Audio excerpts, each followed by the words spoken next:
Palawan News. Probing into the critical issues. Holding authorities accountable. Tagal na yung nababalita na aalisin. Catalyzing positive change. Behind the News. Join Palawan News. Saturday, 8 to 9 in the morning as we discuss in detail the pressing issues in Palawan. Hosted by veteran journalist Redempto Anda. Behind the News. Credible, independent, fearless.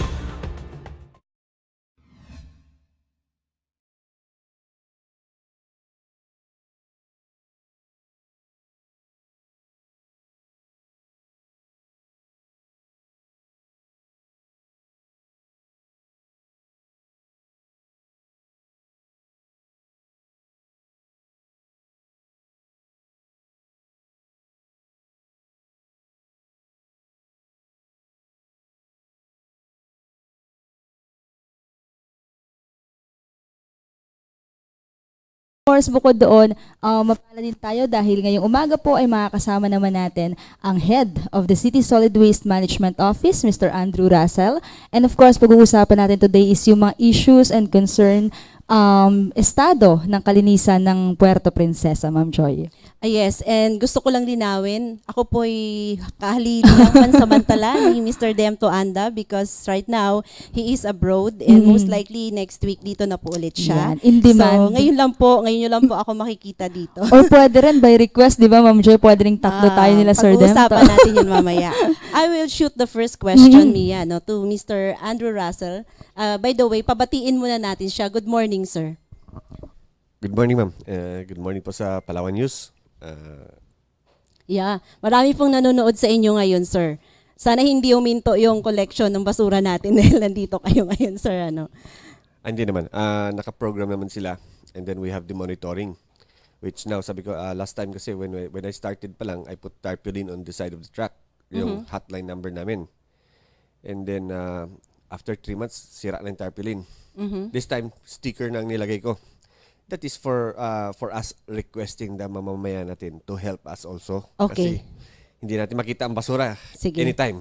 Okay, sige. Siguro medyo umpisa pa lang umiinit na si Sir Russell, ano?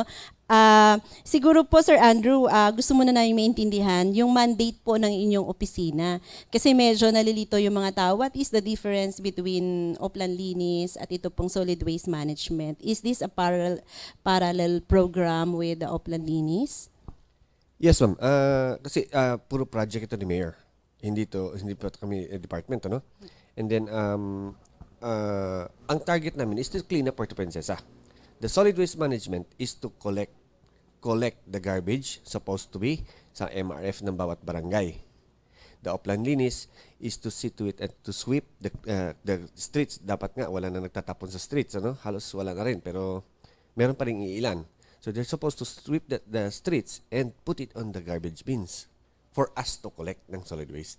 So basically, ang trabaho nyo is just the collection of garbage. Yes, ma'am. Okay. So, and then the Oplan Linis Mia, they're also engaged into IEC, no? Information Education Campaign, parang changing or transforming the community to become more, yung bang sundin yung tamang Yes, ma'am. value sa To be responsible sa mga loss natin sa garbage natin. Okay. So mas malaki ang scope ng Oplan Linis than your office. Yes, ma'am. Pati beautification kanila na eh.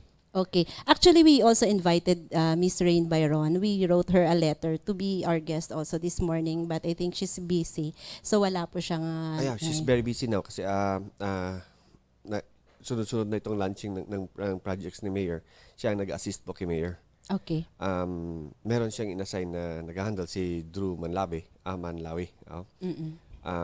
Medyo busy lang si Ma'am Rain ngayon. Okay.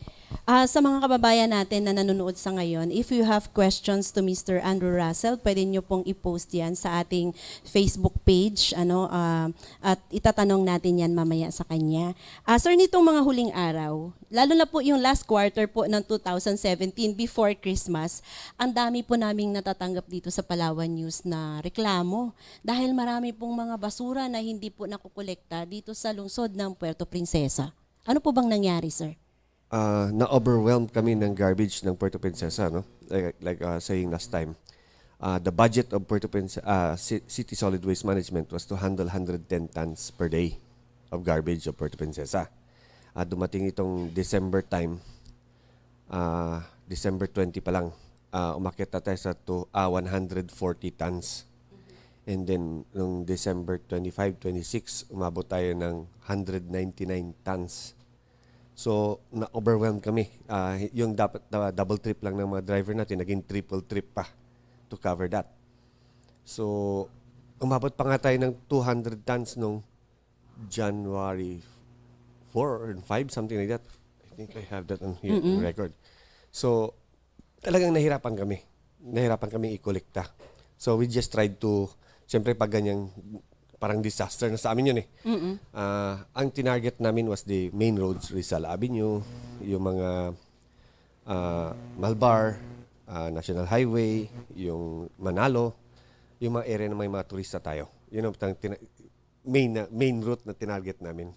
Which brings me to my next question. Actually, sir, yun nga po ang napapansin ng mga kababayan natin. Parang yung collection po ninyo, nakafocus lang doon sa mga lugar na pinupuntahan lang ng mga turista. Kaya tuloy parang sinasabi ng mga kababayan natin na parang ano to, palabas lang ba na kunwari malinis ang Puerto Princesa when in fact hindi naman talaga. No, on disaster time lang. Pero yung regular days, like now, lahat naman ng sulok-sulok natin, napupuntahan natin. Yung pag nagka-crisis lang po, na yung hindi na halos namin makaya, siyempre, ang target namin is to protect the image of Puerto Princesa. Anybody naman eh. Ang target mo ganun. So, ang titirahin mo, yung hindi makaka-damage ng image ng Puerto Princesa. Siyempre, that's the first target. And then, the second naman, total mga liblib na lugar. Bago mo na lang, nakukuha din, pero nadidelay lang. Ganun na po nangyari. Sir Andrew, siguro for us to understand yung operation nyo, daily operation nyo dito sa Puerto Princesa, can you give us parang, ano ba yan, chart, ilan ba yung mga operational na trucks natin na nag-ooperate every day, and also yung mga tao nyo, personnel nyo sa SWM, enough ba para doon sa collection natin and doon sa kabuuan ng operasyon? This time, sufficient siya. Pero nung sabi ko, yung December time, nung nagkahirap-hirap kami, kulang kami. Kasi kulang ng tao, kulang ng equipment. Our running trucks is 18 running trucks ngayon. So, sufficient na yun para sa Puerto Princesa. Nakaka-cover natin. Hopefully, wala na nagre-reklamo kasi wala nagtatawag sa hotline namin. Doon ko na ma-monitor na walang problema kasi walang nagtatawag sa hotline. So, that means nakakaya namin mag-ikutin. Nakapost na yun mismo bawat truck left and right. So, hingi tulong sa taong bayan. Okay, so trucks po ninyo is 18 units. Garbage trucks ito, ano? This also includes yung mga dump trucks. Kasi iba po yata, sir, yung garbage trucks at saka yung dump trucks na panghakot lang talaga. Yes, ma'am. We have different kinds of bins, ano? Meron tayong bin na maliliit na pwede sa dump truck. Yung kayang kargahin ng tao. Meron tayong bins na malalaki na hindi kaya ng dump truck. So, compactors po ang dumadaan doon. Maganda sana kung puro compactor. Pero isang compactor is very expensive. Nasa 7 million yata isang piraso yan. So, last time nga, I was offered to bibigyan ako ng 14 dump trucks. So, mas pinili ko yung 4 na compactor. Sa valuation, Mas mas malaking marami tulong. akong nakukuha at less ang tao kailangan ko. Kasi ang compactor is automated, ano? Yung salpak lang nilang bin, nag-automatic kinakarga. Hindi tulad sa dump truck na apat na tao yan. Dalawang akyat, dalawang sasalo sa taas. So, mas Okay. maraming tao. So you have 18 units of garbage trucks. That includes dump trucks. You have 4 units, I think, of how many units of I have compactors? 5 units running now. I have two on the job working on it. So, sira. Aayusin pa. Okay, and then how many people? Ilan po ba yung mga garbage collectors natin under your office? Do we have enough? The garbage collectors is enough. Sa 200. Yeah, okay. So that's the resources, 240. no? Ang employees ko is all in all is 240. Nandiyan na yung MRF namin, heavy equipment operators, nandiyan na yung kwan. Sa collectors ko, sa parang 160 something collectors lang. Sir, kanina binabanggit nyo na yung basura nung nakaraang, lalo na nung December, tumataas. And I think in one of my interviews with you, sinasabi niyo po na posibleng tumaas pa because of the population. Tumataas yung population ng Puerto Princesa, dumadami din yung turista. So, is this enough, yung resources na to, enough ba para rin tingnan or masolusyonan yung future na dami ng basura natin? Sa ngayon, ma'am, yes, sir, every year it increases. Usually 10 tons lang every year. This time parang 25 tons yata inakyat this year. Pero sa every proposal, every year may proposal tayo. Inaakyat din natin yung proposal natin for anticipating yung darating na basura next year. Kaya pa rin sa ngayon yung volume natin ngayon. Mahihirapan naman kami ito pagdating sa December time. Sa December time lang. So, during that time talaga, maraming basura sa Puerto Princesa. So, siguro yung mga nanonood sa atin, dapat maging maging responsible, maging conscious tayo sa mga tinatapon natin, lalo na sa panahon ng Kapaskuhan. Anyway, sir, gusto ko pong puntahan yung tulong na binibigay, yung role ng ating mga barangay, sa pangungulekta. Kasi as far as I know, sa Republic Act 9003, which is the Solid Waste Management Act, may laki po yung role ng barangay in addressing the garbage collection or solid waste management. Yes, ma'am. Every year, siguro 2-3 beses yan at pinapatawag ng city enro natin, yung mga barangay captains to inform that they're supposed to do this, do that, and the way of handling the garbage. May IEC yan every year, pinapatawag. May pamirienda pa nga sa City Hall. Pinapakiusapan yung mga kapitan natin. Mahirap dito, the kapitan is willing. The problem is the tao. Hindi nakikinig yata Ayaw makinig. Yun din lahat ng reklamo ng mga kapitan. May proposal sila sa barangay, hindi nasusunod. May ilan lang nakakasunod. Yung mga purok chairman na talagang masigasig, nakakagawa sila ng MRF nila. So, hirap lang sa mga tao, sa disiplina talaga ng tao. Kamusta po? Is there a parang politika din ba pagdating sa solid waste management? Kasi sir, in one of our discussion also, di ba you mentioned na there are barangays in the city, Mia, who are not cooperative. May play ba dito yung politika na kapag hindi ka kampi, hindi masyadong tumutulong? Parang nanonotice namin may konting gano'n. Parang hindi kami tinutulungan at all ng mga... At all? When you say at all, lahat, walang ginagawa? Wala. Maski anong request namin, maski anong pakiusap namin, please, we're cleaning your place now. Please, pagbalik namin, sana, wag nang ganito. Like, now, we're doing this clean up again. Sa Liberty, Jacana, tapos na kami, Liberty area na kami. We're cleaning up yung mga tinapon nila ng green waste na may green waste means yung basurang biodegradables yan, Tapos, mahahakot ng truck or sometimes hindi pa nahahakot, tinatapon na ng ibang tao ng basura agad. Hindi minimix yan yung basura at saka yung green waste. So, hindi mahakot ng both truck namin. Yung truck na pang green waste, hindi niya pwedeng hakotin kasi may basura. Yung pang basura namin, hindi mahakot kasi may green waste. Sa compactor kasi nag-stack yung mga kahoy. Hindi pwedeng kahoy-kahoy yan. Dapat medyo soft lang siya para so nagkakatulakan yung dalawang truck namin. So, naiiwan. So, now we're cleaning it up. Tapos pupunta kami sa barangay. Sabi namin kung pwede. Huwag na sana mangyaring ganito ulit. Kasi pag may green waste, may hotline tayo, magtawag kayo para may truck na pupunta, yung basura, hindi magbumukang basura. Ilalabas mo sa bakuran mo, diretso na sa truck. Ganun sana. Okay. Mia, ikaw baka may katanungan ka. Sir, Ikaw muna. gusto ko lang kasi malaman, Ma'am Joy, meron po ba, Sir Andrew, na sanction doon sa mga residente na hindi nagsisegregate ng kani-kanila mga basura? Kasi baka naman, iniisip ko baka naman akala ng mga tao, ng mga Palawanyo, ay okay lang naman na hindi mag-segregate kasi wala namang, kumbaga parang ngipin yung batas o wala namang magiging sanction sa atin. For the benefit of our viewers, Sir Andrew, meron ba silang kakaharaping kaso or any parang penalty fine kapag hindi nila sinunod itong segregation ng mga basura from biodegradable and non-biodegradable wastes? Actually, meron May batas na yan Hindi lang na-implement ng barangay. Hindi rin na kaya ng city na lahat-lahat sakupin. Kasi hindi namin nakikita kung anong nangyari sa barangay na ito because iniikot namin lahat-lahat ng barangay. So, yun din ang pinapagusto namin sa mga kapitan. Kung pwede, tulungan din kami na kasi silang makakakita kung sino nagtapon dyan ngayon eh. Silang makakaalam, si mga kapitbahay or purok chairman, sila makakita eh. Kami makita namin kalat na eh. Hindi namin sino kaya nagtapon dito. Sometimes nga may pinapopost pa ako ng mga monitoring namin na standbyan mo para makita mo kung sino nagtatapon. Pag may nakabantay, wala rin nagtatapon. So, sir, ang sinasabi niyo para dun sa mga kababayan natin, pwede silang mag-penalty or makulong. Tama ba? Okay. Yes, bali there's a law already against that. Dito lang sa local natin, yung Upland Linis, meron yan eh, yung anti-littering sa plus yung 9003. Oo. I think it's siguro yung pagpapaalam ulit, reiteration doon sa dati na nating alam na talagang bawal magtapon ng basura kahit saan-saan lang dito sa lungsod ng Puerto Princesa. I remember the old days na, 'di ba? Napakaganda. Anyway, sir, I want to go back doon sa role ng mga barangay officials. Barangay as a unit, kasi ang laki po ng role.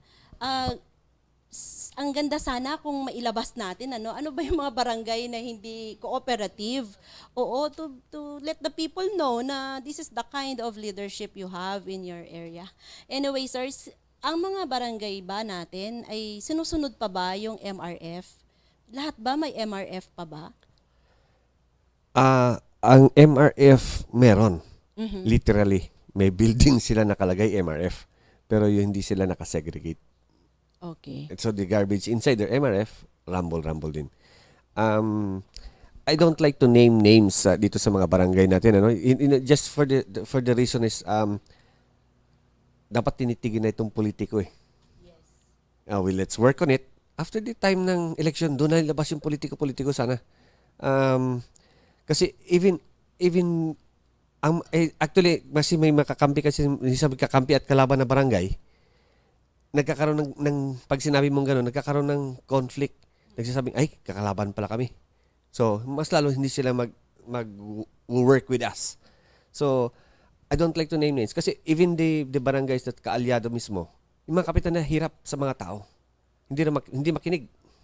With all our support, hindi talaga makinig. Yun ang nagiging problema. Okay. Medyo, yung issue na yan na hindi nakikinig, ay yung political will, sir.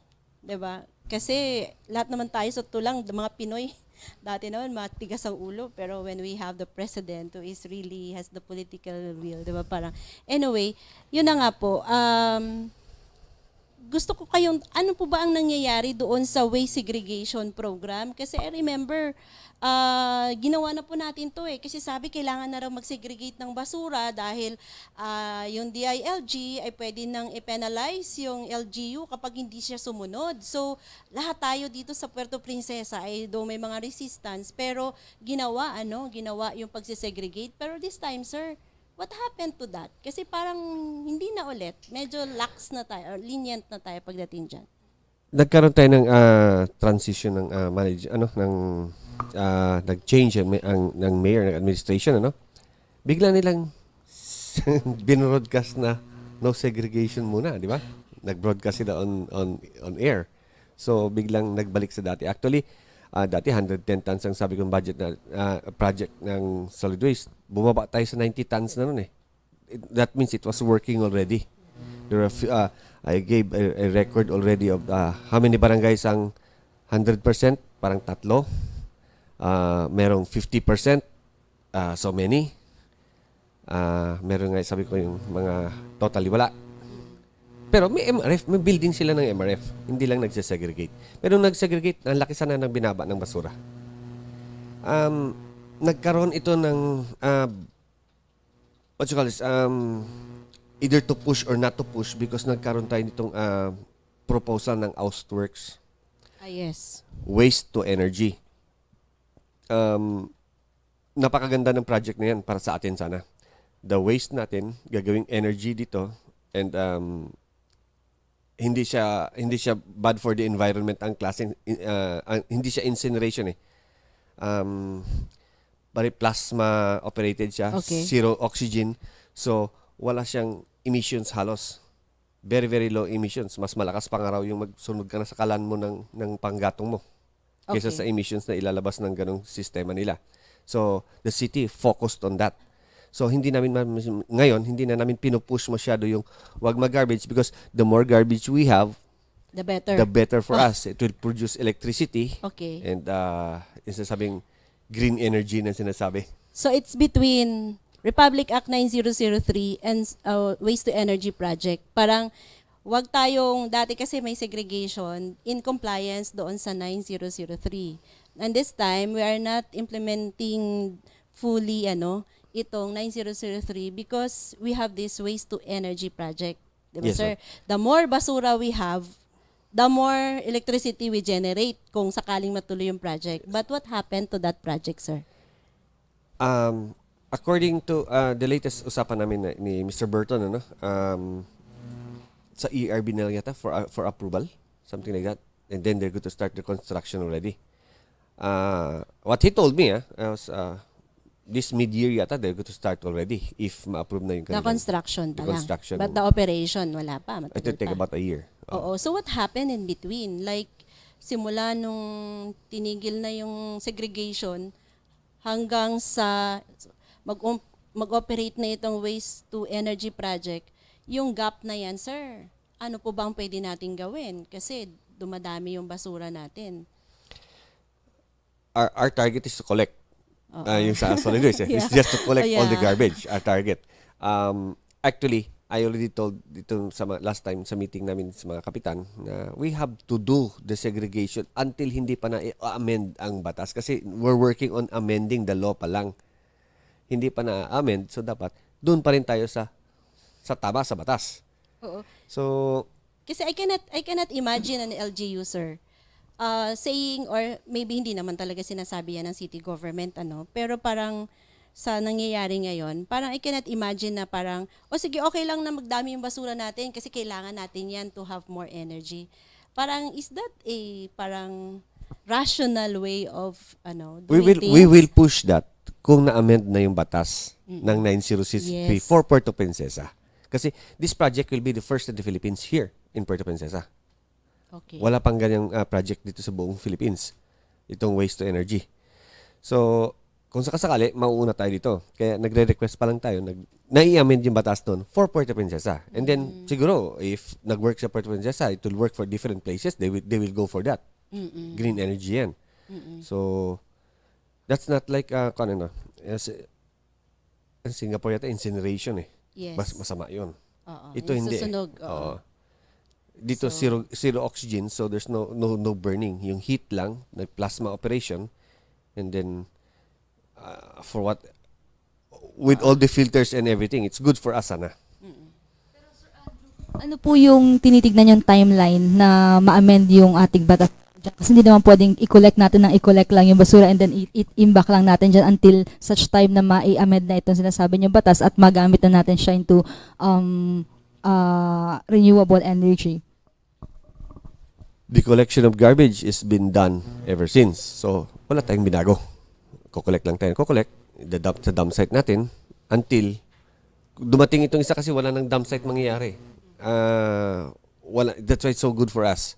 So, our target is just to collect muna the garbage. Either magdami siya or yun lang. Yung sa amin is to be sure na makukolekt na namin yung dami ng garbage. Yun sa Okay. amin. So, any kind of garbage ito, sir, plastic, biodegradable, pwede pong isubo doon kung sakali, doon sa project na yan. Yes, ma'am. Maski yung toxic waste, pwede doon sa kanila. The heat that generates kills all the bacteria and everything. So, pati toxic daw, pwede doon. Yeah, naalala ko tuloy. Kasi for so many times, we've been asking the city government, paano po ba dinidispose yung mga toxic waste? Like yung hospital waste, sir. Wala naman tayong incinerator po dito, I don't know. Paano po ba yun, sir, dinidispose? Actually, we already have this PASI. It's working within dun sa solid waste, nandun sa taas sa loob. It is it's supposed to be accepting all the hospital waste natin dito. Ang nagiging problem yata dito, sige rin kaming tanong sa PASI. wala pa kayong hinahakot na hospital waste. Why? Hindi pa raw nakaka-comply yung mga hospital ng requirement nila sa DNR. So, kung hahakutin nila, sila ang kakasuhan for transporting the toxic waste Without necessary permit. without permit itong isa. So, the PASI is ready. May autoclaving sila doon. Yes, Ang autoclave. trabaho nila is to get the toxic waste ng mga hospital, to sterilize it. When it's sterilized already, then they can dump it already. Yung ganun ang lalabas. So that's the big question now. Saan tinatapon ng mga ospital natin yung mga waste nila? Yun din, ma'am, ang question Oh ko. my Yung God. So- Adventist, according to them, they're shipping their waste to Manila. Oh. But that's also according to the PASI, that's against the law because there is a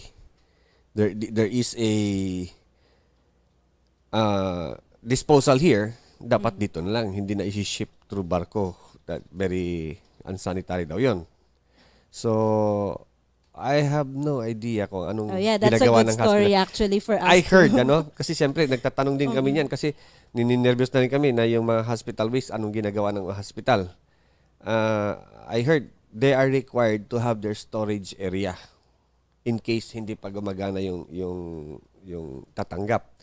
Ang kulang na lang daw, sabi ng PASI sa amin, nung tinatanong namin is, wala silang permit.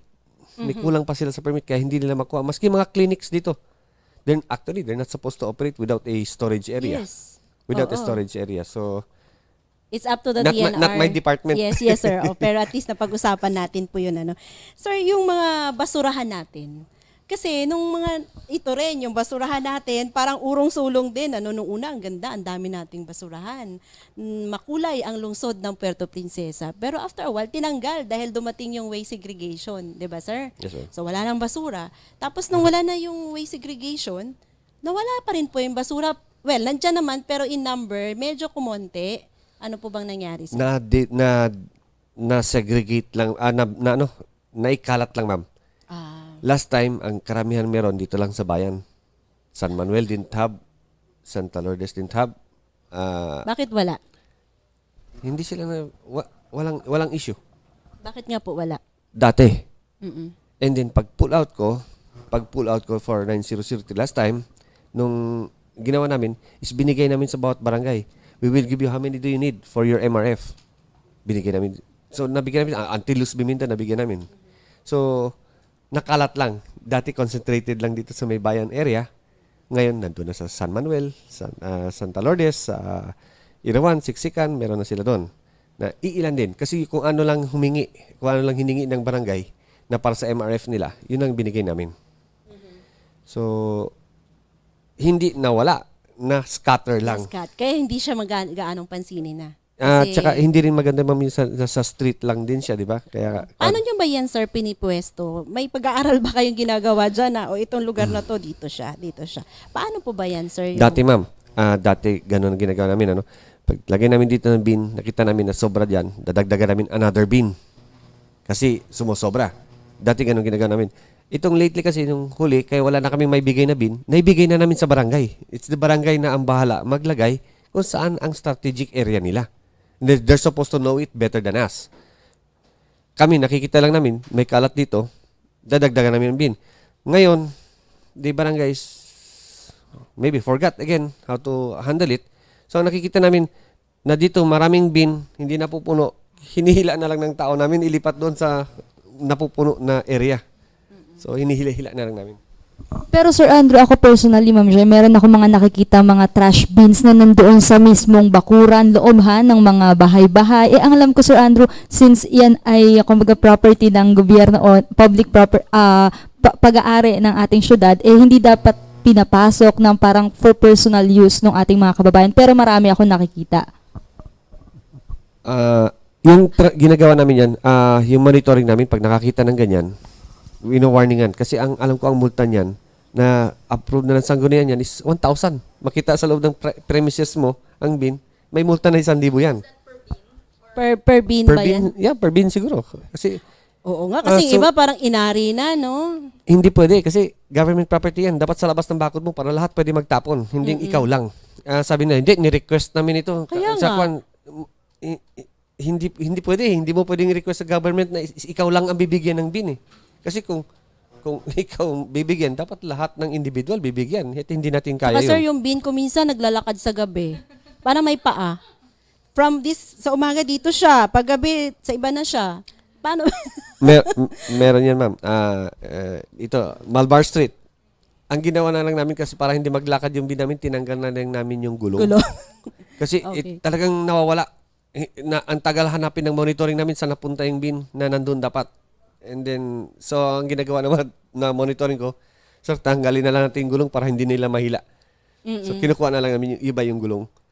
At tama-tama yung iba may sira. Tayong binasira na isang gulong, yun na lang, tinatanggal Ayan. yung gulong. So, at better, nilalagay. wag niyo pong ipalakarin yung bin nyo. Else, tatanggalan po ng paaya ng Solid Waste Management Office. We have a question from our Ay. host. Talaga Dito namang- Andao is now in Taiwan. Good morning dyan sa inyo sa Taiwan. Talagang hindi Ay, papayag to na pasalubong. hindi makasali. Oo. So, there's a question, Sir Russell. Ano? The sanitary landfill should be closed mainly for health reasons. The waste to energy project should not be a justification to continue it. Any reaction?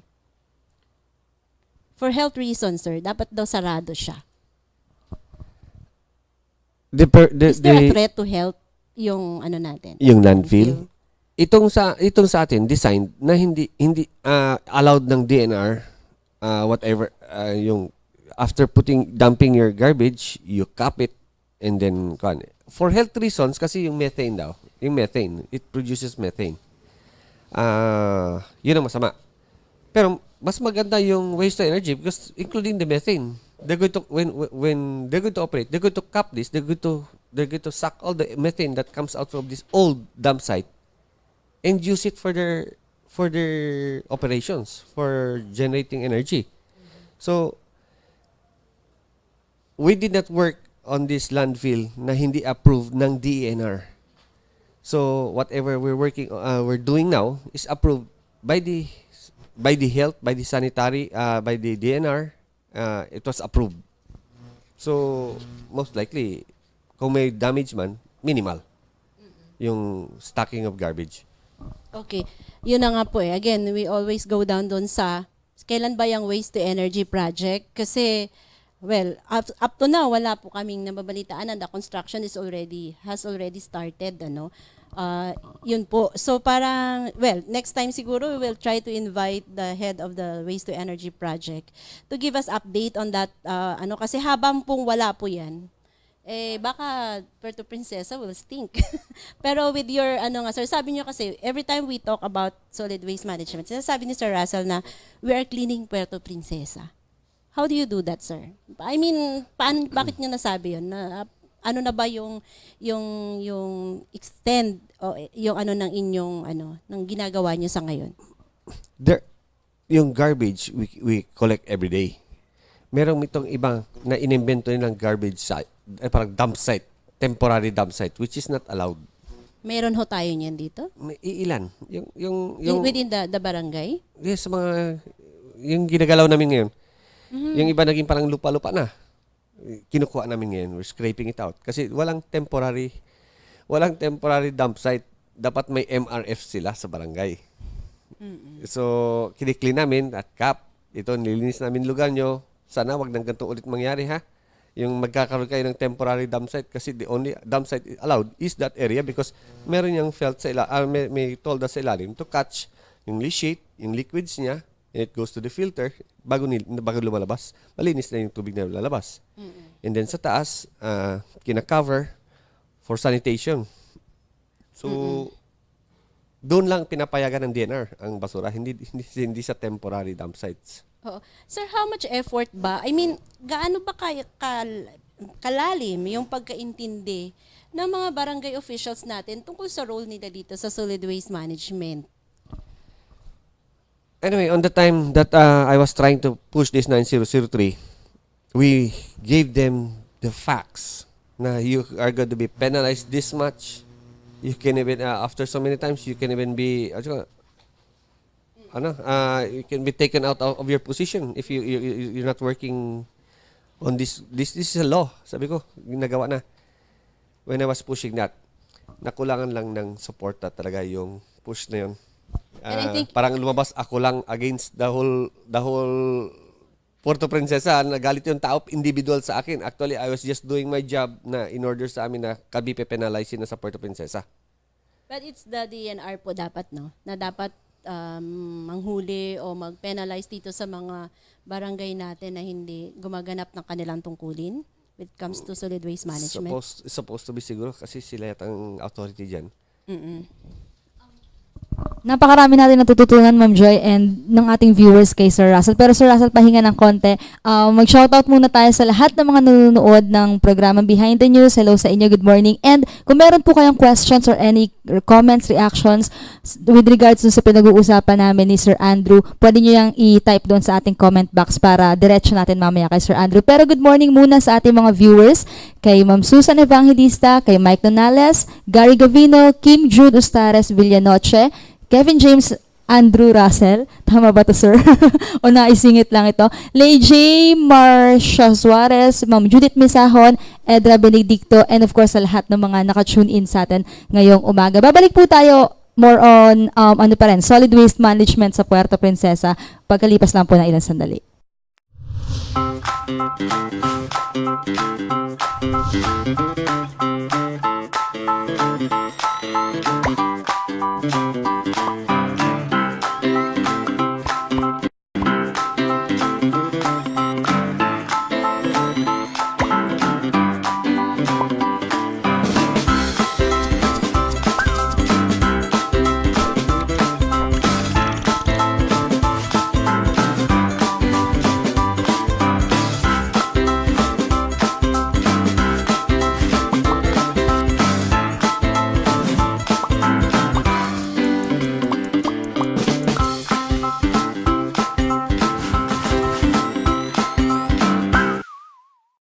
Palawan News would like to thank the following sponsors: KitKat's Boutique, located at Rizal Avenue, Puerto Princesa City; IPC Security Surveillance System, Gadget and Electronics Center, located at National Highway, Barangay San Pedro; and Coco Garden Cafe, a family cafe and restaurant that offers fresh, healthy and affordable menu.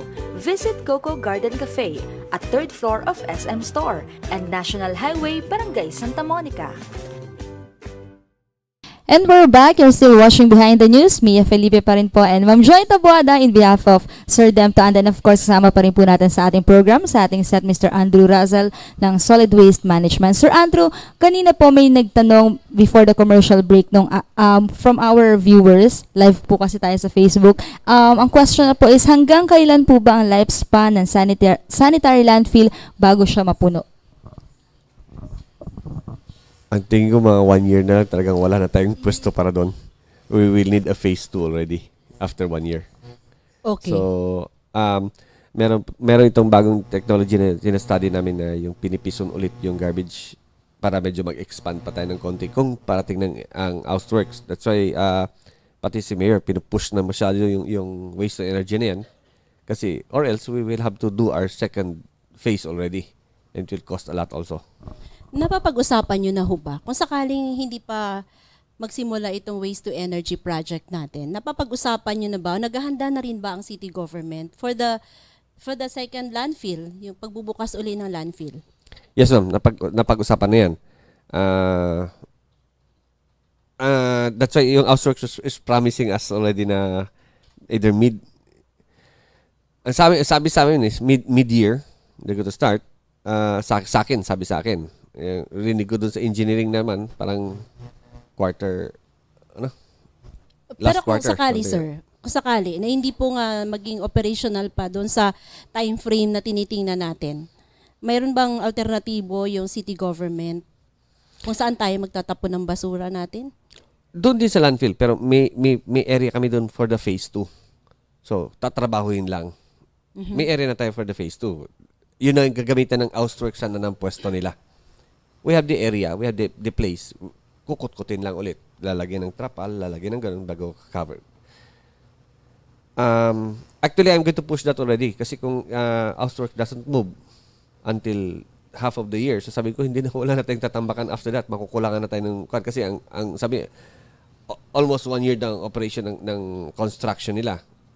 That 1 year, pagkatapos niyan, wala na tayong tatambakan. So, pag-uusapan na nga yan. See, so ang dami po nating medyo maraming mga problema pagdating sa solid waste management. Unang-una sir, yung role ng mga barangay officials natin na sorry to tell, pero sa totoo lang, parang hindi pa talaga masyadong ginagampanan ng ating mga barangay officials yung role nila when it comes to solid waste management, which is yun dapat yung malaki yung role nila dito. Ano po? Sila talaga ang may role dito. Sana. Ang city is just rescuing them. Kaya nga yung sabi sa akin ng yung last National Solid Waste Management meeting last time, that's enough rescuing the barangays. You have to push them to do their job. Yun ang sabi sa amin. Sabi nga na iba, dapat daw may masampulan. Kasi parang baliwala lang yung 9003 when in fact, napakalaking pag nagkataon na hindi natin inayos, ang laking problema nito. Lalo na sa atin na tayo ay isang tourist destination. Diba? I remember, I want to comment also yung mga LGUs natin sa Palawan. Like for example, El Nido, meron na silang No plastic. no plastic ordinance, 'di ba? That started December 8. Congratulations to LGU. And of course, Brooks Point also. Nara. Is also no plastic, no? In Puerto Princesa, sir, ano po ba ang plano natin? Kasi siyempre plastic is non-biodegradable, hindi nabubulok. Ano po, may mga move na ba? Kasi I'm sure you are part of the management of city government. Napapag-usapan nyo na ba yan, sir? For me, Oo. sa city, wala pang pinag-usapan tungkol dyan. Wala pang in-inform sa akin na pinag-usapan tungkol dyan. Ako, nagdadalawang isip din ako sa plastic at saka sa paper bag. Paper bag, you need wood to make paper bag. Ang plastic is reusable. If ma-handle na i-collect yung plastic, you can use it again. Though the process daw is medyo hazardous daw sa air or something, pero it can be reused and reused if it's handled properly Okay. than cutting wood to make paper bag. Oo. And whose job is this? Yung educating the people na uy, wag kayong gumamit ng plastic or wag kayong gumamit ng papel kasi maraming kahoy. I mean, the education side of these things. Sino po ba dapat ang nag-handle nito, sir? Sino sa tingin nyo? Hindi, Kasi before I remember, city government, sila yung may kampanya, mayroon pa tayong jingle before, meron tayong grabe yung effort to transform the city to become the cleanest and greenest city in the country. yes ma'am. Oo. We spent a lot to do that. Kinasusan talaga yun, kaya talagang nagkuhan tayo. So you mean this time hindi anong tingin No, mo? we have the same operations now. Yun nga lang, hindi tayo pumasok sa plastic, hindi tayo pumasok sa no plastics, hindi ko alam. They might later on, hindi ko alam kung ano pang usapan sa taas. Siyempre pag-usapan ng sanggunian yan or whatever, no? Bago ipupush sa amin. Sa ngayon wala pang sinabi po sa akin. Yun na ba.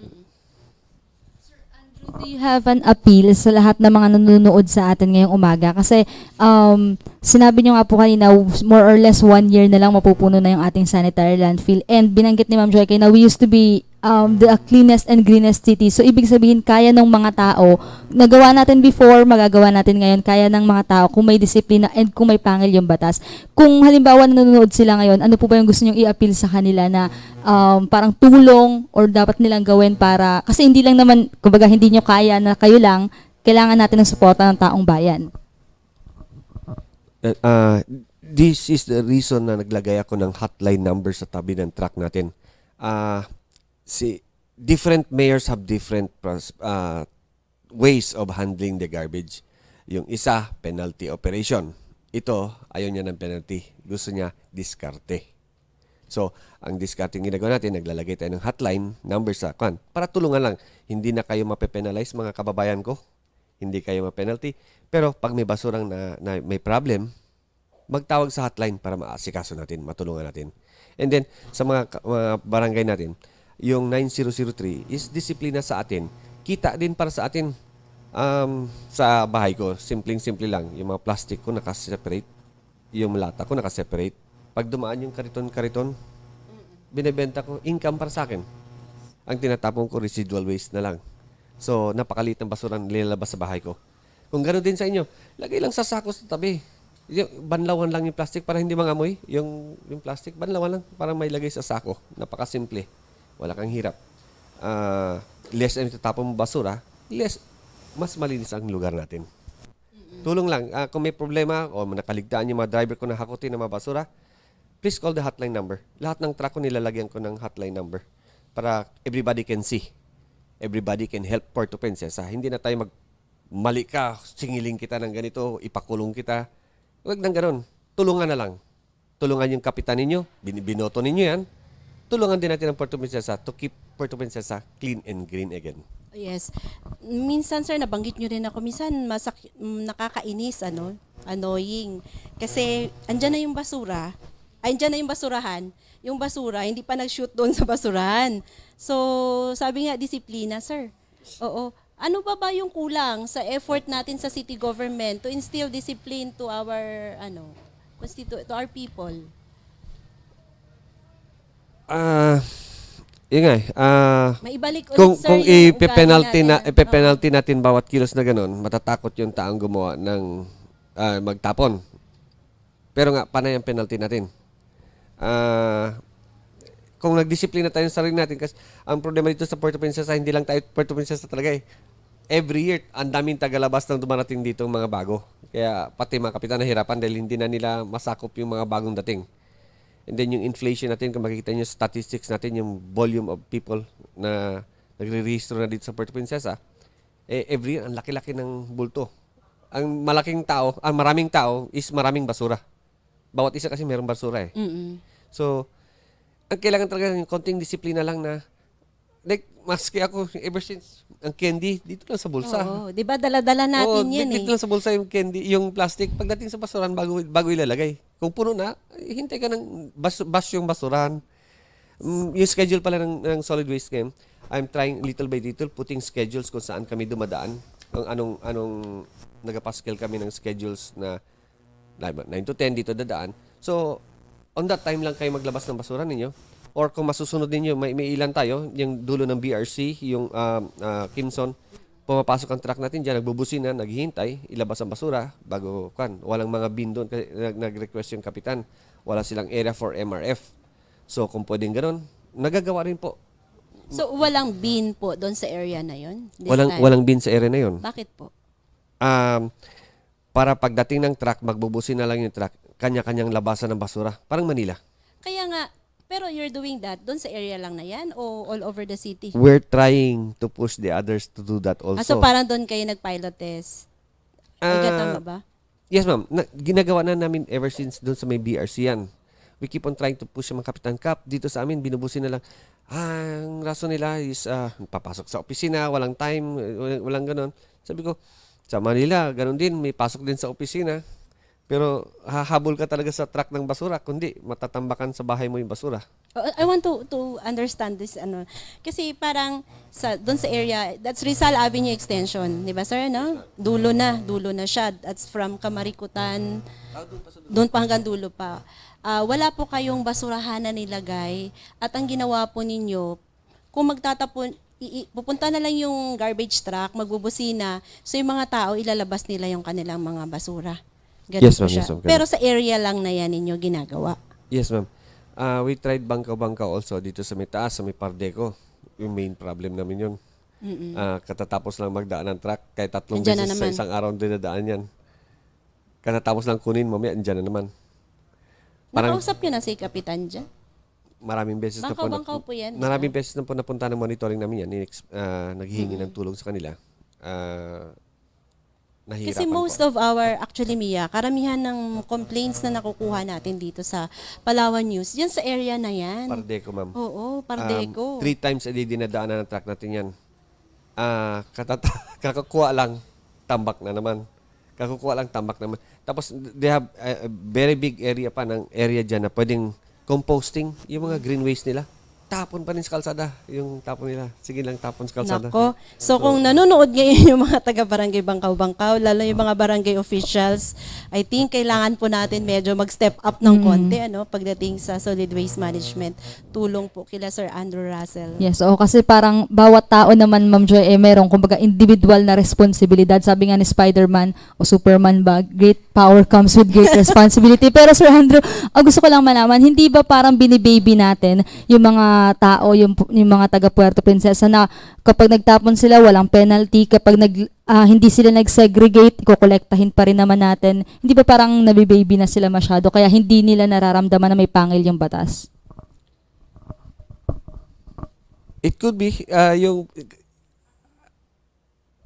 yung kasi yung nga sa administration na to does not believe on paluin mo lahat ng tao.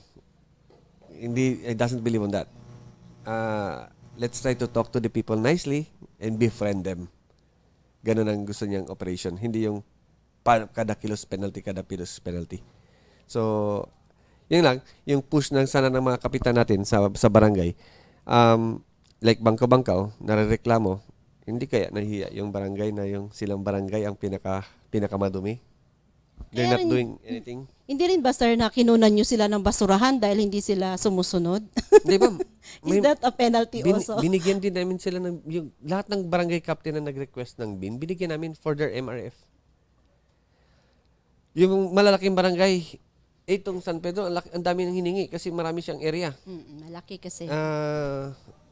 Marami, depende nga eh. At that time, nung nilinis pa nga namin yung mga bin, nag-repaint pa nga kami ng mga bin, di ba? Tapos, bawat hiningi ng barangay na kung dami ng bin na kailangan nila, binigay namin. Until, nung nag-change administration, natira pa konti doon, binitaw kung saan. Nawala na lahat doon sa solid waste. Kanina, sir, sinabi nyo na hindi lang naman na kasi Puerto Princesa lang nandito ngayon sa ating syudad. Maraming bisita, maraming turista na pumupunta. Pero I remember during the previous years, marami din pong bisita pero we maintain the cleanliness of Puerto Princesa. Sa airport pa lang, pag bumaba ng eroplano, nire-remind ka na sa loob ng airplane, 'di ba, na bawal ang magkalat ng basura sa Puerto Princesa and you will be fine.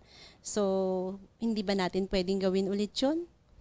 I think, ginagawa pa rin ng airport natin yan. I-explain sa mga guests natin. Ang sinasabi kong dumadami ang volume ng matao pumunta dito na hindi taga atin, na nagre-reside na dito. Hindi na umalis. Because we're nice. Yes, accommodating. We're accommodating. So, pag pumunta sila dito, hindi na umalis. And then, nakikita nyo kasi pagdating sa registrations dito, they're registered na dito sa Puerto. Hindi na sila umalis. So, nagiging citizen ng Puerto Princesa. Sa tingin nyo ba, enough na ba yung effort natin in terms of information dissemination? Ma'am, ang Oplan Linis is parang nagsawa na sa barangay mag-inform, ano? Kasi parang 3 times a year may information tayo sa city enro natin. Continuous yan every year. Siging patawag yan sa mga kapitan.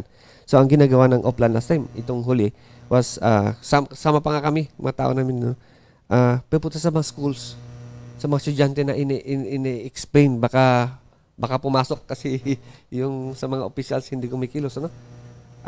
Doon niya na dinadirect ng Oplan yung IEC nila. So I think it's working also. Yung mga schools kasi minako namin na nag-segregate din karamihan ng mga school. Oo, kasi dapat may education at may enforcement. In terms of enforcement, we have an ordinance long time ago. Siguro ang gawin lang dyan is to implement the ordinance. Bakit hindi po natin ginagawa? I mean, yung fine, how much is that? 200 pesos yata? Yes, ma'am. Hindi kasi ganon. Ginagawa sa barangay level eh. Oo. Kasi Si barangay dapat ang... Last time, sa city, may monitoring. May roving monitoring. Yun ang medyo nanguhuli. Sa Oplan, may ganun din. This time,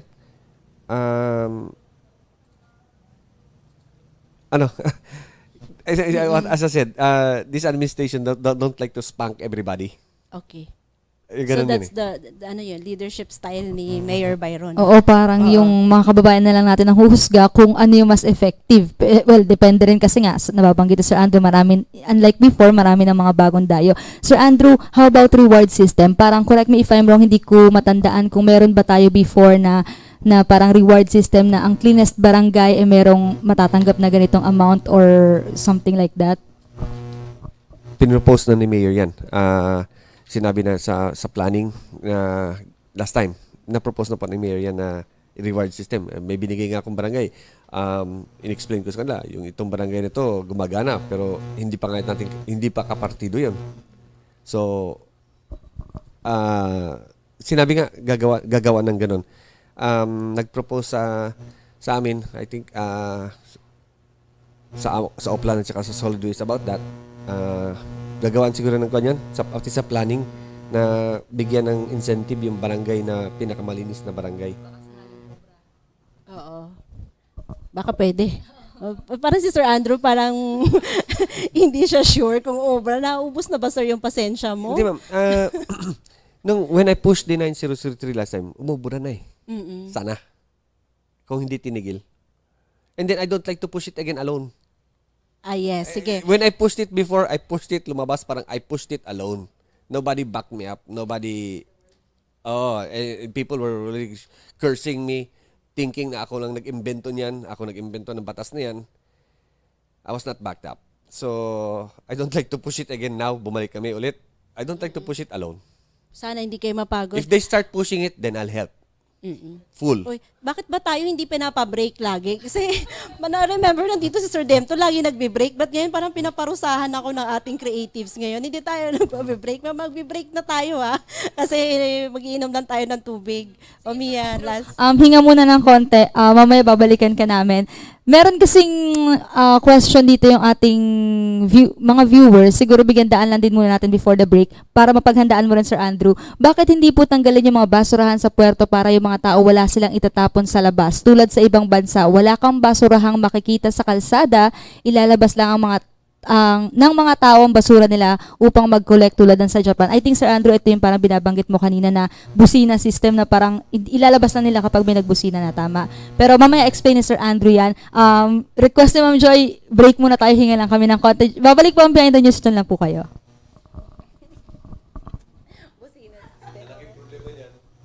Located at Rizal Avenue, Puerto Princesa City. IPC Security Surveillance System Gadget and Electronics Center, located at National Highway, Barangay San Pedro, and Coco Garden Cafe, a family cafe and restaurant that offers fresh, healthy and affordable menu. Visit Coco Garden Cafe at 3rd floor of SM Store and National Highway, Barangay Santa Monica.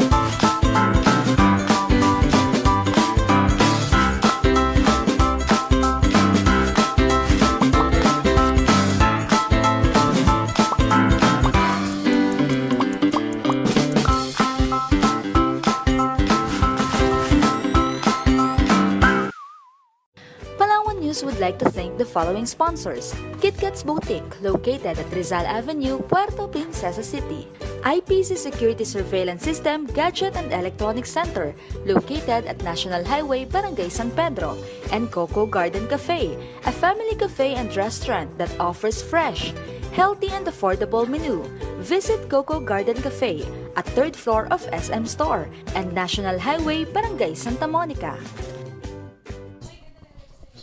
Alright, we're still on the set of Behind the News and kasama pa rin po natin Mr. Andrew Russell. Napakapalad natin dahil talagang he took time para makasama tayo and mag-explain. Gusto ko yung passion niya sa ginagawa niya. And isang tawag lang, Ma'am Joy, talagang sumasagot agad, diba? Hindi mahirap hanapin. Kanina, Sir Andrew, meron kaming binato sa yung question galing sa ating viewer. Baka gusto mong magbigay ng reaction or comment on that? We're trying to work on that, yung wag na magbigay ng bins because ang isang bin is 8,000 pesos. Isang bin. Oh. Kasi in-import yan dati sa ako, so, biro kung magbibili tayo ng ganyan, so many millions for so many pirasos lang. Like last time, parang 400 na malaki at saka 600 na maliit. Cost us 15 million. So, ano yun? Napakamahal. Napakasakit sa bulsa ng imbis i-project yan, maging eskwelahan or something, or kalsada natin, ano? So, kung push din namin sa mga barangay yan na kung pwede ba, pumuntahan truck namin dito, magbusin na, maghintay ng 30 minutes para yung basura ilabas. Merong ibang nagreklamo dito sa Kimson na humabol daw siya kasi umalis na. Kasi 30 minutes na naghintay ang truck, nung paalis na, bago pa lang siya hahabol. So, talagang hindi na siya, naiwanan siya. Pero, meron din nagsasabing na suggest ulit ibalik yung patugtog. Marami nagkokontra. Bakit? Yung may music, Yung may music, jingle, diba? yung iba nagrereklamo kasi tulog pa raw sila.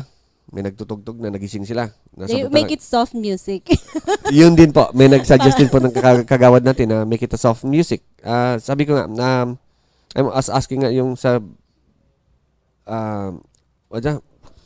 radio station, paki-pa-survey sa tao para sasabihin nila kasi kapitan lang daw nagsasabi na maingay.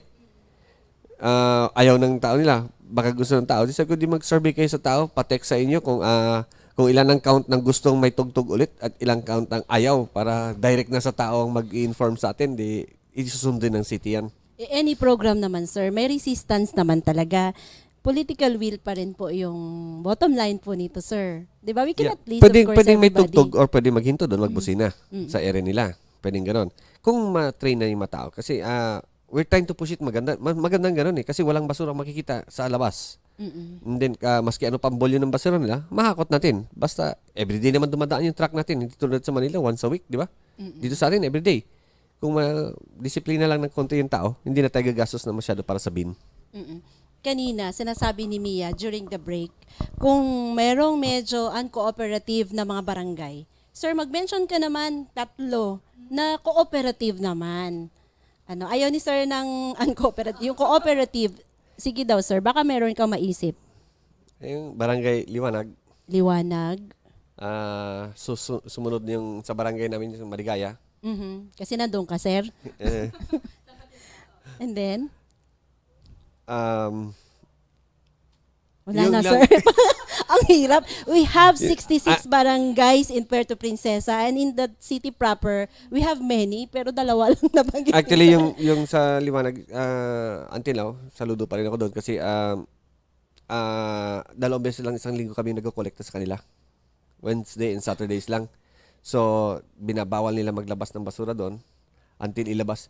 Kung makikita nyo doon sa dulo, yung mga bin nakatak Ayan, doon sir, sa loob ano yun, ng... sir? Tumatawag na yata yung kaak sa inyo, sir. Hello? Oo. Si sir kasi is also the head of Kilos Agad Action Center. Yes. And so, siguro, ma'am, baka may emergency, ano? Oo, habang may kausap si Sir Andrew. Yun nga, balikan natin katulad ng sinasabi mo kanina, hindi natin mapiplease lahat ng tao. And I was about to say that din na lahat naman talaga kung may aayaw, may gugusto, pero depende pa rin sa will nga ng ating mga tagapagpatupad ng batas. Kasi even, ang alam ko, even the NREMB, yung previous na Environmental Management Bureau, yung mga sa mga previous na stories natin na lumabas, kahit sila talagang strictly kumbaga binibigyan diin itong tawag ito, segregation at source and no segregation collection kapag walang segregation. Oo. Hindi i-collect.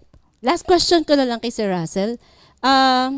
Pwede bang sampulan tong mga barangay na to? Hindi ko alam paano sampulan. I-report ba natin sa DNR? Ng mga non-compliant barangays, para lang magkaroon lang ng leksyon. Kasi parang wala Lax. Walang nangyayari. Actually, I already had a plan for that. Pipicture na namin yung talagang hirap na kami na hindi talaga magsunod. Isusubmit na namin sa DNR. With geotag para hindi din sabi hindi ko barangay yan. Naka-geotag yan. I-forward na namin. Kasi the other barangays, kahit pa paano, they're trying to help us also. Yung iba talagang parang wala lang naririnig. So, we will have to do actions kasi yung 3 beses na dumadaan ang truck sa barangay nila tapos ganun pa rin kakalat. Sobra na Sobra nakaspoiled. And of course, we are also opening opportunities sa Oplanlinis, for example, to in partnership, magpa-partner tayo in educating the people about solid waste management, making our city clean again, 'di ba? Ma'am, yung Oplan Linis is continuously nag-AEC every now and then. Kaya nga, maski kulang na nga yung budget nila sa ganun. Last time, wala na nga ang budget. Sige pa rin. Ang tao namin, pag pumunta doon mag-IEC, uwi pa ng Santa Lourdes para kumain lang. Tapos babalik ulit kasi wala ng budget. Pero nag-IEC pa rin ang Oplan. We keep on pushing also. Kasama rin kami. They keep on pushing. The problem is, hindi na sa barangay, sa mga schools na lang para maturuan ng mga estudyante. Baka sabihin ng bata, Nay, huwag tayo magganyan. Baka ganun ang mangyayari. Hard to, yung magturo ng old tricks to. Oo, mahirap nang baluktutin yung sungay na. Medyo nakakalungkot lang na parang kailangan natin dumating sa point na pipicturean yung barangay, isasubmit sa DENR para ma-sanction sila. Parang nakakalungkot lang na dati naman hindi, pero ngayon kailangan natin gawin dahil nga dito sa kawalan ng disiplina ng mga tao. And siguro hindi rin ako magmamalinis na lahat naman tayo medyo guilty sa part na yon. Meron nga lang mas guilty, merong medyo guilty, pero lahat po tayo merong responsibilidad sa ating probinsya, sa ating lungsod, di ba ma'am? So siguro kasi wrap up na tayo before we give Sir Russell the final statement. Tsaka sir, i-plug yun na rin yung number nyo mamaya, yung hotline numbers po ng Solid Waste Management. Gusto lang natin medyo bigyan ng konting summary itong pag-uusap natin. Una-una, nakita natin dito yung pagpapabaya, yung hindi naman lahat, pero malaki yung kapabayaan ng mga barangay natin sa pag-perform nila ng kanilang duty, yung kanilang responsibility pagdating sa implementasyon ng Solid Waste Management Act. Ang laki-laki ng role nila and yet hindi nila nagagampanan. When in fact, dapat sa kanila nagsisimula. Oo, dapat sila yung manguna dito. And then nakita natin, may problema pala tayo sa landfill natin. Yes. Almost 1 year. 1 year na lang ang itatagal po ng landfill natin. Magsasara na po ito. Mapupuno na siya. So, sabi ni Mr. Russell, the city government is trying to somehow address this. Hopefully, itong solid waste to energy project ay matuloy agad-agad, masimulan agad-agad. Pero kung hindi pa, kailangan nilang magplano para sa pag-aayos ulit ng panibagong landfill para sa atin. And then, yun na nga, yung hospital waste din natin, this is a big eye-opener. I mean, laking kaalaman ito na sa ngayon pala, hindi pa pala ito na ma-manage ng gusto. Hindi natin alam kung saan ito tinatapon sa ngayon. Which is a threat ito sa health ng mga tao. So, dapat siguro tingnan din natin ito. And then of course, I want to emphasize na itong problema sa solid waste management, basura sa lungsod ng Puerto Princesa, hindi ito concern lang ng solid waste management, ng city government, ng Oplanlinis, kung hindi sa bawat individual. Yes. Sa bawat isa sa atin na kung kaya nating bawasan yung ating mga basura, isimulan na po natin. Kasi kung hindi natin sisimulan, magugulat tayo, ang laki-laki pala ng impact nito sa atin dito sa lungsod. 'Di ba? Tourism, lahat na economy. Ang laki po ng epekto nito sa atin at sa kalusugan natin. So, kumbaga, ngayon pa lang o dapat nga noon pa man simulan natin maging responsableng mamamayan ng Puerto Princesa. Sir Andrew, last na lang siguro to. Sa iyong sariling pananaw, how will you rate your performance from 1 to 10 ng solid waste management? Performance ng solid waste. Not me. As an office. Nasa 80% kami. May mga konting So, 8. problema kami. Yung nagiging problema namin yung mga tao naming nag-a-absent na we're not so hard maybe. We're not so harsh. Hindi bawat mali. Palo agad. So, we're moving to that kasi napupush na ako nila masyado na mas mag-stricto pa. So, magpe-penalize na tayo ng pala-absent para mapalitan ng bago. Pero ang masakit niyan is I'm open naman kami sa wanted ng mga drivers. Not everybody want to drive for solid waste. Yes. Not everybody want to come into solid waste. So, may konting lapse din kami. Sa totoo. So 8, kumbaga from 1 to 10, 8. Sir, isa na lang bago yung final statement nyo. Sir, kamusta? Kasi sabi mo nga ngayon lang, hindi lahat gusto mag-drive ng garbage truck, 'di ba? yung ano kasi, yung hazard ba, sir, from doing the job. Like, nakikita namin yung mga basurero natin, wala pong mask, walang PPEs, kumbaga, protective equipment. All of them required yan, ma'am. May issue. Gloves, Raincoat, boots. meron. Meron yan. Mask. Nasaan? Meron yan. Ayaw man nilang gamitin. Last time nga, sabi ko, hindi kayo makakapasok. Hindi ko kayo patrabahuin. Huwag na kayo magtrabaho kung hindi nyo bit-bit yung lahat ng pinamigay sa kanila. Yung raincoat, yung gloves, yung ganun. I did that last time. Ay, yung iba. Umpisa, nagabit-bit sila. Later, hindi naman nagagamit. Tambak lang nila sa likod ng upuan ng truck. So, anong drive? Baka pwede nyo nang medyo, kasi delikado po eh. It's hard eh. Ang explanation niya sa akin, pag nag-glove sila, pag nakahawak sila ng mabaho, hindi na matanggal. So, sasaw-saw yung kamay na. Kasi, ang garbage natin, hindi residual waste lang eh. May nabubulok. So, pag nakahawak sila ng mabaho, tatapon na nila yung gloves. Yung sa face mask daw, hirap daw sila maghinga. Of course. Oo. Pero sige, sir. Again, nasa sa inyo po yun as head of office, how you're going to but if compel them. Some do that. Hindi for the hininga. Hindi para nahiya sila na sila basurero. Okay. So, kakabar nila yung face nila yung iba. Oh. Yung iba. Pero yung iba, peste daw eh. Istorbo. Mataas po yung respeto Mahirapan. natin sa mga basurero na kung wala sila, paano na tayo, di ba? Pero may iba pa rin tayong mga tao na pag sinabing basurero ka, mababa ang tingin. So, yung iba nahiya, nag-cover ng face nila. Okay. That's the reason nag-face mask lang yung iba. Yung iba, they really get it out. Maski ilang beses na sinabihan. Yung gloves, yung ganito. Tapos, minsan, kakapagastos pa tayo ng patahi ng kamay kung nasusugatan. Kasi, may binibigay din tayong pala. Sa bawat truck, may mga pala yan, may mga kan. So, anyway, kinakamay sir, pa rin. your final statement po sa mga nanonood po sa atin, sir. Appeal po siguro. Nag-a-appeal ako sa Puerto Princesa, no? Sa mga kababayan ko. Huwag nating kalatin ng Puerto Princesa. Tulungan nyo yung solid waste. Especially, karamihan ng mga makakalat na barangay, 3 beses na dinadaanan ng truck yan. So, kung merong kalat, merong tao tumakalat na hindi, i-report na lang sa barangay kung pwede. Or sa hotline ng solid waste. Bawat truck natin ng solid waste, merong hotline number, left and right yan. Both sides meron.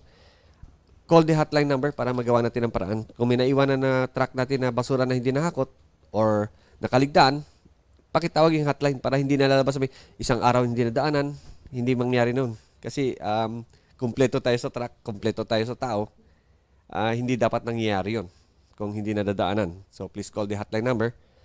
The hotline number natin is 0946-084-9088. So, please call. Tulungan natin ang Puerto para hindi tayo magmukhang madumi. Kung may problemang naiwan na basura, pakitawag para malinis natin, maklear natin. Paki-flash daw ulit yung natin, yung hotline number ni sir na siguro we will help them disseminate that hotline number din. Para wala na rin masabi yung mga tao na hindi namin kasi alam na meron palang hotline number, hindi namin alam na may ganyan-ganyan pala. O ito, wala na po kayong dahilan para magsabi na hindi nyo alam yung number o hindi nyo sila makontak. Sir, last one more time. Ayan na So, the hotline number is 0946-084-9088. Ayan, sige. So, wag na po kayong tumawag sa Palawan News. Pag problema nyo po yung basura, yan po, may hotline na po yan. Okay, so Mia, thank you and good morning kay Miss Teng Formoso. At sa lahat ng mga kasama natin. And syempre, thank you so much po Sir Russell for being with us today dito sa set ng Behind the News. And napakarami naming natutunan sa inyo and we hope na ganun din yung ating mga viewers na sana by this time matauhan na sila na ang laki pala ng responsibilidad na dapat kong gawin para sa community ko. Maraming salamat Sir Andrew Russell. Once again, tama ba? Andrew Russell, nalito na ako. Ang head po ng Solid Waste Management Program or Office ng Oplan. And Mia, I would like to thank si Ma'am Edra Benedicto. I don't know if she's still watching us right now. I want to thank her personally for accommodating our interns, our reporters sa Cebu Daily News. Yes. Oo, si Mr. Keith Fabro ay nag-underwent siya ng internship program and Miss Hannah Talabukon na dyan sa Cebu Daily News. Thank you so much, ma'am, sa inyo pong assistance sa aming mga staff. And Ma'am Joy, pwede ring baligtad, 'di ba? Pwede naman tayo naman yung mag-accommodate sa kanila one of these days kung gustuhin nila. Pasyal nila, pero to be part of parang hindi pa. Anyway, sino pa yung ating newspaper? Yes, lalabas na po yan on Monday. Ayan, abangan nyo doon sa mga coffee shops and restaurants. Yes. And marami kasing outlets dito sa Nagkaroon tayo ng Puerto. konting facelifting sa ating Oo, newspaper. yun yung dapat yung abangan. Sobrang ganda nun. And hindi po lahat mga kaibigan na nakikita ninyo sa online ay na mababasa ninyo. Maraming istorya po na wala po sa online pero nasa newspaper. So better grab a copy of Palawan News every week po yan. It's only 25 pesos. Then you can read everything. Marami pong information na wala po doon sa online but nasa newspaper. And sino pa? Si Sir Demto Anda. I think he's still watching us right Sabi now. ko sa Sir kanya, Demto, hindi ko siya pasalubong. babatiin hanggat wala akong natanggap na Oo. pasalubong. So, ito nang huli, Sir Demto, ha? Baka hindi ko nakayanin yung susunod next na week. Oo. Anyway, sige. So, yun na Mia siguro. Ayan. And thank you so much po ulit once again, And Sir Andrew. Thank you sa ating mga sponsors. Unang-una kay Ma'am Gigi Lumawag ng KitKats Walang Boutique. sawang sumusuporta. And Miss Leia Palaw of Coco Garden Cafe. Thank you Yan. so much. And sa lahat ng ating mga kasama dito at sa lahat po sa inyo na talagang walang sawang nanonood sa amin every Saturday. So next Saturday, abangan niyo po yung magiging topic naman ng programang Behind the News, 8 to 9 a.m. pa rin Ang po topic yan. natin next week is about press freedom. Supposedly this week yun. Kaya lang hindi naging available si Sir Demto. So next week will be about press freedom. So that's an exciting topic. Oo, next another week, good Kaya topic. abangan po ninyo and we will have guests. Marami sila from Manila to discuss about press freedom. Yay. Okay. So marami na naman makaka-relate niyan. Maraming salamat po once again. Ako po si Mia Felipe and this is Behind the News. Ako po si Joy Tabuada. Good morning.